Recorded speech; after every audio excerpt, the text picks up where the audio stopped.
You're listening to Easy Travels, an original podcast from Nexion Travel Group. Hello, and welcome back to the Easy Travels podcast. Today, we're talking about events, both Nexion events and travel industry events more broadly. And who better to talk about that with than the events man himself, our very own Coach Martin. How you doing, Martin? I am doing great, Chris. How are you doing this week? I can't complain. We're recording this on a Monday morning, so I kind of can complain, but I'm not going to. Doesn't do any good, right? Nope. Your cats, your dogs, anybody else who the appliances, maybe they'll listen. Who knows? You're right. They won't. Hey, before we get started, Chris, I thought it would be fun to bring a little something to the podcast that I do, speaking of events, at events, and we've used it to good effect. I think it's something we can start here on the podcast, and I'll explain it to you, Chris, because you are not expecting this. Okay. It is a little something that I call what I feel like expressing. You up for this? Sure. All right. Well, this is how it works, Chris. I'm going to ask you, what do you feel like expressing? And you can share anything you want, business, personal, whatever. Those of you out there who have been to trainings, been to our events, you're familiar with this. And any of you who have never heard this, well, you're going to get to hear it here on the podcast and maybe at a future event. The only rule around the expression is, one, we're just trying to make it brief because this podcast can't go on forever. Two is that it's whatever you feel like expressing, whatever is on your mind, on your heart at the time. And then while you're expressing, I'm just listening, and vice versa. Matter of fact, this time around, I'm going to go ahead and go first. And after we do the expression, I am going to actually then give you the opportunity that if you did really think of something and you have a burning desire to say something, I'll ask, do you have a burning? And we'll talk about that. So, sound good? Sounds good to me. Hey, let's jump into it. This is what I feel like expressing. It was Father's Day yesterday, and as a part of Father's Day, both I'm a father, and this year I am this is actually the second year that as a grandfather. So getting to see my son-in-law as a father and raising our grandchild and just being around, we had an amazing day. It was just a lot of fun. We went to a brunch. We had a very nice brunch. And then really we just kind of hung out and enjoyed each other's company and time. And what better way to do that? So what a great Father's Day. That's what I feel like expressing. How about you, Chris? What do you feel like expressing? See, yours, Martin, was nice and sweet and wholesome, and now mine's going to be all gloomy and bring everyone down. No, it's what's on your mind. So I was just going to say the first thing that popped into my mind that I felt like expressing was, so where I am right now, it's a kind of a gloomy, cloudy, gray day. And so something that I like to do when, life feels a little gloomy is I like to listen to sad music. Like, for whatever reason, listening to sad music makes me feel better. I know some people are the opposite. Some people like to listen to happy, upbeat music when they feel down. I like to listen to sad music because, I don't know, some part of me is just like, well, at least my life's not that bad. But I was thinking about that. I was looking out my window and thinking I'd really like to listen to some depressing early 80s British post-punk music right now, and that would really make me feel better. But do you feel the same, Martin? Like when you're feeling down, you're feeling blue, do you like to listen to music that reflects how you're feeling, or do you like to listen to cheerful music that's going to lift your spirits? That's a great question. I think I'm a little bit with you, Chris. I think the mood outside reflects, and I probably don't necessarily think of it as sad music. I think of like there's a tone, it sets the mood. It's like jazz music would be the thing I think of when it's like rainy and gloomy outside and you just want to relax and do it. It just feels relaxing. So I think that's where my mind goes to is jazz music, Right. So maybe a better word would be it's something like cozy, melancholy, bittersweet rather than sad or gloomy or depressing. There you go. Yeah. There you go. Yeah. So that's our opportunity to get to have a burning desire to say anything else in response. And it sounds like we've kind of done that. But do you have anything else before we jump into our topic today, Chris? No, but I like that little exercise. I'm going to be thinking about that now. And as soon as we're done here, I'm going to listen to some bittersweet music to lift my spirits. It'll be nice and bittersweet and cozy for you, Chris. Yes, I hope so. But with that said, Martin, let's get into the subject of today, which is events. Let's start with Nexion events. I mean, you're kind of the events guy. Can you say a little bit about like the events that Nexion puts on and, your role in putting them on? Yeah. So first off, I'm going to say this, and I appreciate you saying the events guy. Right. Events at Nexion absolutely do not happen without an entire team. So yeah, I, help oversee some events, but truly the heart of everything that we do for our advisors is really around the business development and education team. And now the extension of that team, and I don't know if a lot of people really know this or understand that this has come about, that this year we added 2 events team members to our team. And you may hear the names out there of Michelle and Courtney. They're our event specialists for our team. So them combined with us is what really creates all of these events. So I'm going to do one of those standard things that somebody with a business development and education team member would do, and that's making sure that anyone who's listening out there, if you're one of our advisors, that you know where you're finding this. So we're going to get a little bit into the technical weeds here. But if you are sitting on our Agent Made website, you are actually going to find this under the Nexion Hub, Business Development and Education, and simply going to events. But let me talk about the events, because I think this is really good to know. We put on some amazing events across the country and into Canada, and we really break down those events between these 3 areas. And the 2 primary ones when we're out and about is either doing fundamental education or specialty education. So actually under fundamental education, we have our essentials, which is for newer advisors that are looking to expand and extend their initial education that they did online. So we present that 6 times a year, both virtually and 2 in person. So that's 6 total, but 4 virtually, 2 in person. And then our regionals event, which is really a spring event, and it goes across the country, presenting a 1-day event, moving around. It's called what I call our traveling roadshow. And then those are our fundamental events. And then our specialty education is really in these areas: group sales summit, corporate connection, which is all about being a weekend business event. It's for corporate advisors. They do have to apply to be accepted to that event, as well as this next one, which is our luxury sales summit. And that is by application as well, an invitation-only event. And then I have 2 specialty events that I help oversee personally, and in the current iteration, those are both marketing and sales mastermind and a business planning mastermind. And how I think about those 2 events is that they are really getting into the weeds about how you build your business, how you set up processes, create a marketing plan for your business, and business planning. Almost self-explanatory, but it's one of those areas that sometimes people were like, oh yeah, I meant to do a business plan. I did one at one time, but I need to redo my business plan. So in a nutshell, that is, some of our specialty events. 2 more to talk about is our leap into luxury. So if there's luxury sales, those who want to learn about luxury can get into Leap into Luxury.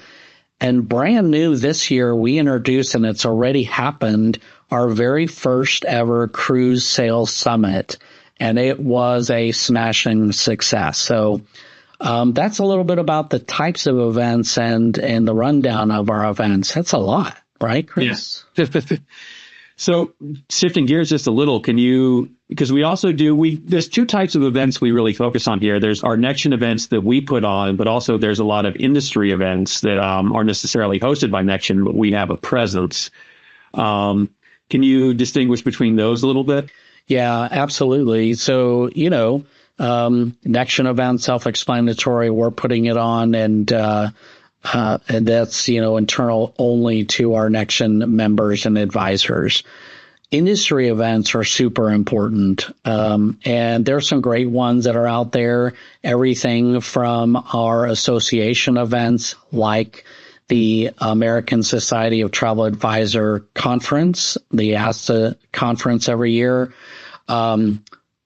CLIA puts on their events as well, and that's the Cruise Line Industry Association. And one is specifically put on by them, and then there is another cruise event that's actually put on by an industry publication. And those two events are your Cruise 360 and Cruise World. It's a lot of information I know I'm spitting out here on this podcast, so be sure to look these up. But, speaking to those, now, one of the things I want to talk about when it comes to events, though, is the biggest question we get of all the things I just mentioned. How the heck do you plan for what you're going to do? Do you wonder that as you're listening to all this? Yeah. What's the planning process that goes into all these events? Yeah. Well, first, before I talk about planning process for the events themselves, what I want to talk about is how do you out there listening to this, how do you even decide what event to even go to first? And I specifically share with people that you got to have a plan in place. And I really think that if you take a little bit of time and plan it out to where you can attend one or two events of your host agency, for us, Nexion, and at least one industry event a year, you're probably going to be pretty set for your year in terms of education. Because again, I have to be very cautious to people to not try to go out there and do everything. You just can't. And I'm also saying that, Chris, because we hope we get a audience out there that maybe is not just Nexion, but I'm sure that other host agencies are putting on similar exciting events, right there in their agencies. So attend one with your host, one or two, and decide what those are going to be. And then one industry event a year, which I think is pretty good. And use your niche or your specialty, if you will, as a guide if you're not sure how you pick. I think that's a good way to go. So what do you see advisors getting out of these events? I mean, in addition to just, determining who's right for what event, I mean, what we ideally want is to, match advisors with the event that they're going to get the most out of. So how do you really determine that? And what's the main thing that you see them getting from these Nexion events specifically? Yeah. Well, first, I will kind of talk to that question right there is what do I see that people are getting out of these events? And honestly, Chris, I think one of the biggest benefits that everyone gets is the connection to one another and realizing that they are not alone in this industry. It is, often heard that when you're trying to run business in a travel agency on your own, you feel like you're an island.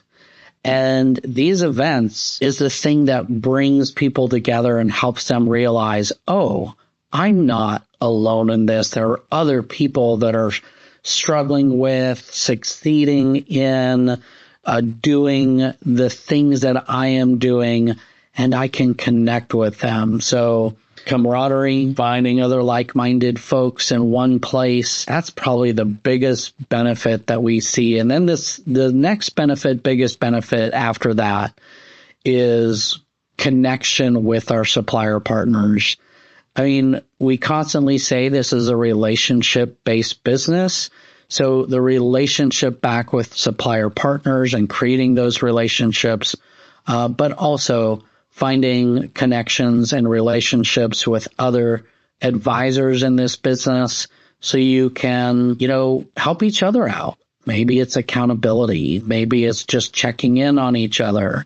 How's your business going? How's that going? And I think, and I hope this has been the case that you may have seen at some events you've been at, is that, it's a spirit of family and co-opetition, we'll call it. That's the mix of the, cooperating together and competition we see. They realize they're not really competing against each other. There's enough business out there for everybody, and you just need help from people sometimes and some accountability. So I want to share a funny story, Chris. The other part of your question is, how do our advisors maybe decide what event to go to? And we actually have a little document, a form that people can find online, and it's formally called Which Nexion Event is Right for Me. Every year, behind the scenes, we update this for our advisors so they can look at a grid and a format to see, okay, what is the event? How long is it? What does it cost? Is it right for me? What stage of my business am I at? But here's the little funny story behind the scenes to peel back the curtain, as it were. This form its short form is WNE, which WNIFERM. So internally, our team one day, a team member said to us, they were like, yeah, I've updated the wiener form. We're like, excuse me? You did what? Yeah. So enough said about that. Just saying the word would make you go, excuse me? What is that? Lovingly behind the scene, it's called the wiener form, and it's which Nexion events are right for me. So let's get that straight. That's what it's all about. And that's a guide to help them, maybe decide which event to put in their plan for the upcoming year. I think the informal name makes it easier to remember as well. It does.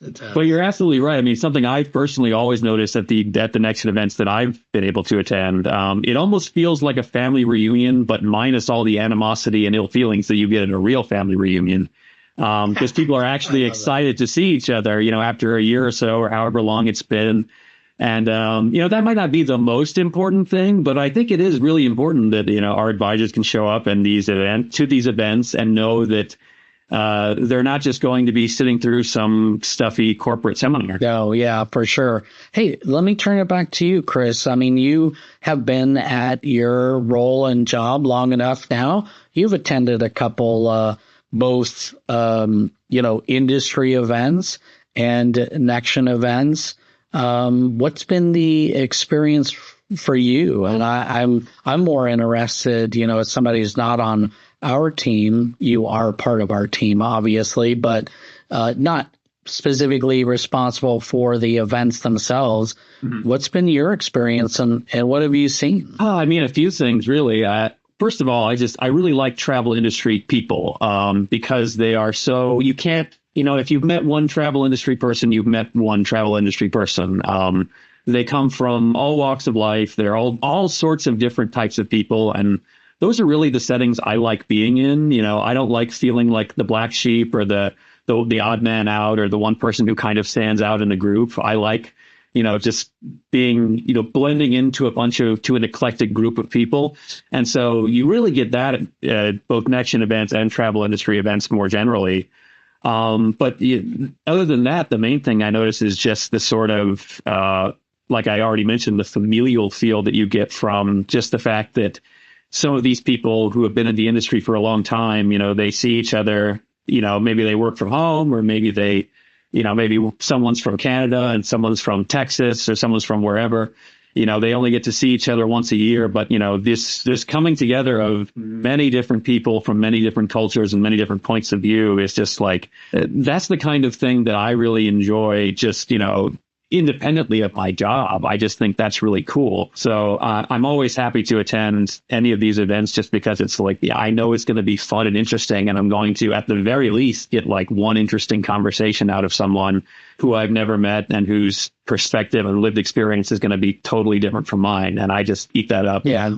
I love that. And the other amazing thing that has nothing really to do with business, that I think it goes along with what you're saying, is I have seen some amazing friendships blossom out of this industry and people connecting.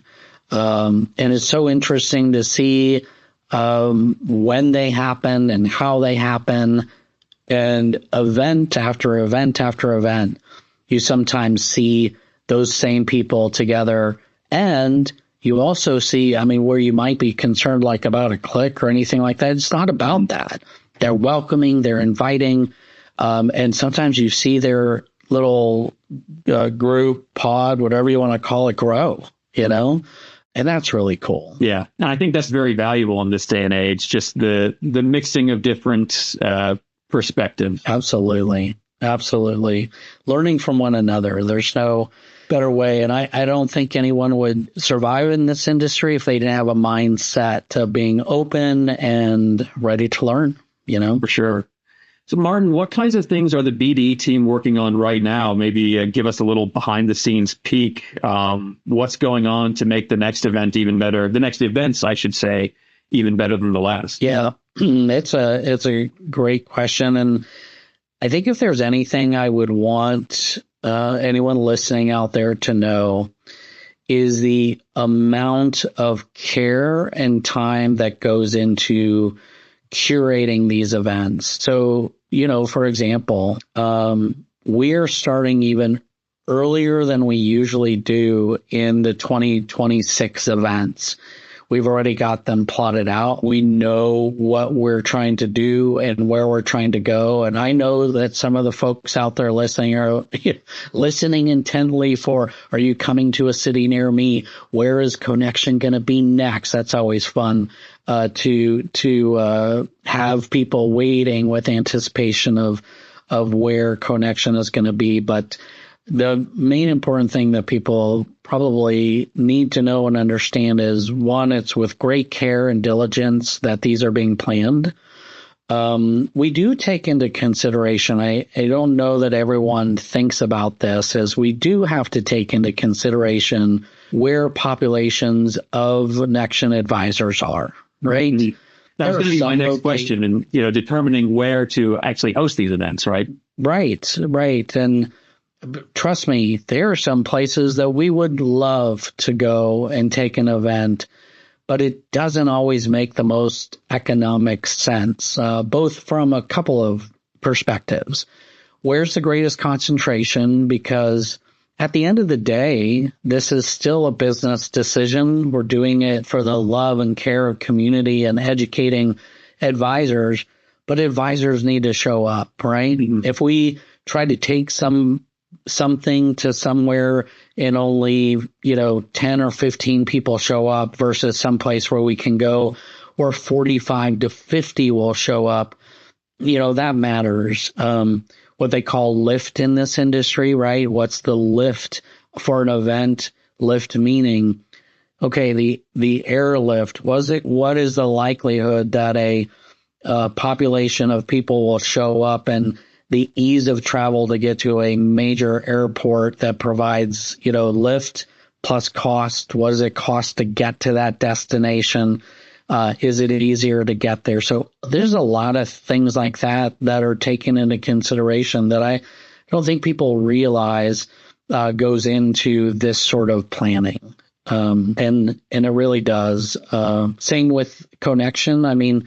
Most of our events are more intimate, 30, 45, 50 people, and up into Canada as well. I don't want to leave Canada out, by the way, here, Chris. There's some great events. If I think about thinking ahead to 2026, stay tuned, Canada. That's all I can say. There's a couple things that are being looked at. There's already things that are being done this year in terms of regionals in Canada and other get to know you events for our Canadian advisors. So that's exciting. More to come in 2026. And then if I look ahead into 2026 and all this consideration and planning that we do, Cruise Sales Summit is still on the blocks to be presented again. It was such a success. I can tease this a little bit. This year, my mastermind events are 2 different events. Next year, we're looking at combining it into just one mastermind event that'll be presented twice. So the same event presented twice, but it's just a business mastermind weekend.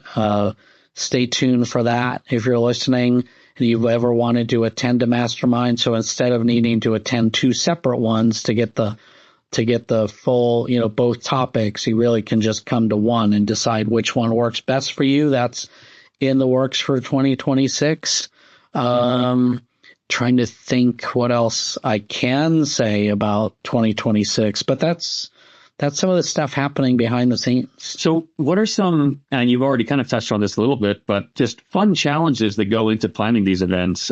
Because I know you guys, just having worked with the BDE team as closely as I have, I know a lot of work goes into planning these events. I know it's a labor of love for you guys. But what are some fun challenges around the event planning process? Or maybe not even fun challenges, but just challenges that you've overcome. Maybe they were stressful at the time, but you learned something from them, and now you guys are better at what you do because of having had to overcome that challenge. Yeah.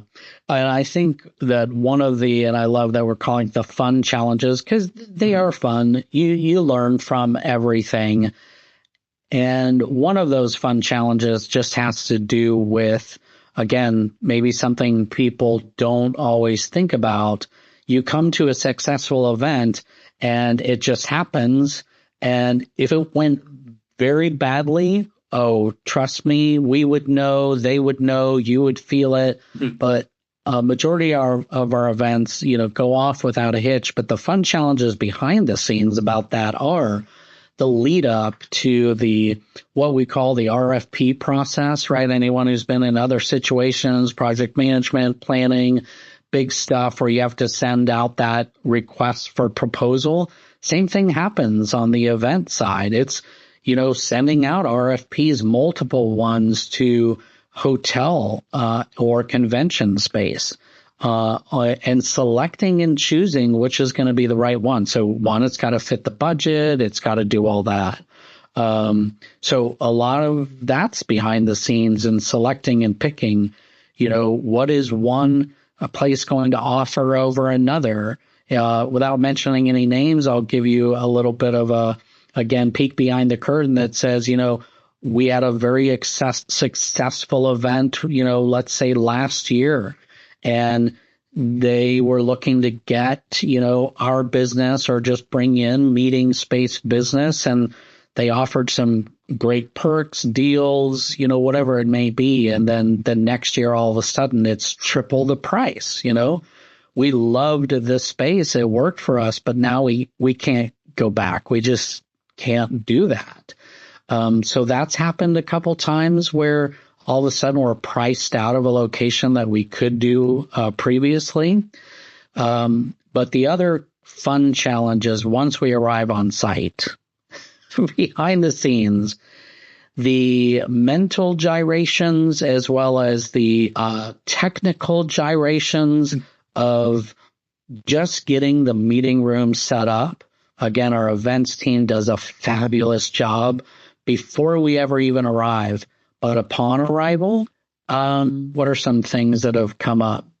We have walked into a meeting room and it smelled like they hadn't cleaned out the latrine. I mean, I'm sorry to go to that extent, right? Where you're like, could you freshen this place up? I mean, what happened? Or do we need to move?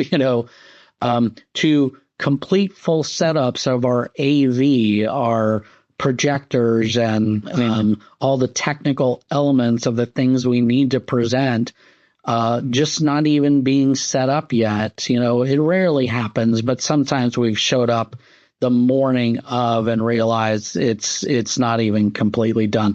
We went once a group sales summit, which is usually done offsite at an all-inclusive. We went once into the meeting room one morning, and it's a multi-day, 5-day event, and most of the days everything worked. It was totally fine. We showed up one morning, and everything from the night before had not been clean, and the room had not been reset. And, everyone's showing up for breakfast and going to arrive in 30 minutes. These are the kinds of things behind the scenes. You're quickly rushing about trying to get these things handled. That sounds like, I don't know if I should say a lot of fun or just like a stimulating challenge to have to overcome. It's stimulating challenges. It keeps you on your toes. That is for sure. And this is the part that I also just share with you. This is what makes our business development and education team and the extensions of our team, like yourself, who help do marketing for these events and communication for these events, and our event specialists as well, who bring all this together, is that we wouldn't be able to get this done or put on these successful events without what we call internally Team Awesome, because they really are. They are awesome. And when we're on site, that communication, that teamwork that we have with each other makes those little things like that are happening, they do make them a fun challenge. Because we look at each other and we're like, we got this. We know, we've been here together, and we'll just get this figured out. And you know what? You also have to go into things with a plan that, like, not everything is going to work out perfect, but your team members and teammates with you, we're going to figure it out together. Martin, any sneak peeks? I have one more real quick question just before we get to our last question. Do you have any sneak peeks into next year's events? I think I gave you the sneak peeks already. I think in the last one. I know it feels like I went on for a while. So just as a recap, quick sneak peeks into next year. Your business planning mastermind is now going to be combined. That's it. Be on the lookout for the attention paid to our Canadian advisors and events happening there. So I think you'll see that. And Cruise Sales Summit was a success. So if anyone was wondering, is it going to come back? Is it going to happen again? It is absolutely going to happen again. And many of the other popular events that are year to year that people are like, dang it, I missed it this year. Will it happen next year? Everything that was presented this last year is on the docket for presentation next year. I think that's what most people want to know and can hear and know. I can't tell you where CoNexion is going to be. Sorry. All right. Well, now for the actual last question, and perhaps the most important question of the day, Martin. Are you ready? I'm preparing myself, Chris. I know how these usually end, so I'm prepping mentally. Go ahead. Well, I just wanted to ask you because you were the MC at last year's CoNexion in New Orleans, and you're going to be the MC at this year's CoNexion as well in Orlando. So I wanted to ask you, if you had to MC as a celebrity, so you're going to dress as a famous person, alive or dead, male or female, you are going to MC the entire CoNexion conference, that's our biggest conference of the year, as a celebrity, a famous person of your choice. Who would it be? Wow. There's so much to choose from, Chris, but that is such a fun and good question. So without thinking, I've just got to put something out there that's just top of mind. And this is what I'm going to say, because there's so many that I could choose. But one of the things that I'm looking to make the hallmark of my time as MC and doing CoNexion is to have that connected to the place that we're doing it. So because this is going to be at Universal Orlando, and because it's the land of movie making and backlot tours and all this, sort of stuff and great things around the movies. And I don't even know, so hopefully I'm not breaking any intellectual property rules here, but if I had to choose one that I would try to be the entire event, I think I'd have to come on as Doc Brown from Back to the Future. Gray hair, just, a buzz with excitement about time traveling to the future, to the past. I think that would be a great way to present CoNexion, actually. We're just going to time travel back and forth through the whole thing we're going to present. So that's my answer. I think that's what I'll stick to. Is I'll show up as Doc Brown and do it the entire time. Where we're going, we don't need roads, Martin. We don't need roads. We don't. I would have gone with a DeLorean, but that's a good choice. Doc Brown's pretty good. A DeLorean would be cool, but a DeLorean on stage would be cool. But I don't think we have the budget for that. I don't think so either. I mean, we could make one. We could make a cheap replica, but yeah, I think that would be interesting to see. And so would you and me doing Sonny and Cher would obviously that was where my mind went. Obviously, so the name must be real. I'm Cher. Yes, of course. And while anyone is listening to this, hopefully we haven't turned them off of going to CoNexion. Don't worry. We're not really going to show up as Sonny and Cher. Yes, that's absolutely not going to happen. Nudge. All right. It's not going to happen this year. I'll tell you that. That's right. Right. We got to plan for it. So if you see some Cher impersonator at CoNexion, it's not me. Okay. All right. So they say. All right. Well, thank you, Martin. Thank you for all that valuable insight. And until next time, my name's Chris. Joining me is Coach Martin Mussey. And this has been the Easy Travels podcast. Thank you for listening, and easy travels. Easy travels, everyone. Take care. If you have enjoyed today's episode, please like and subscribe wherever you get your podcasts. Drop us your thoughts or even show topic ideas in the comments of this episode, or email us at communications@nexion.com.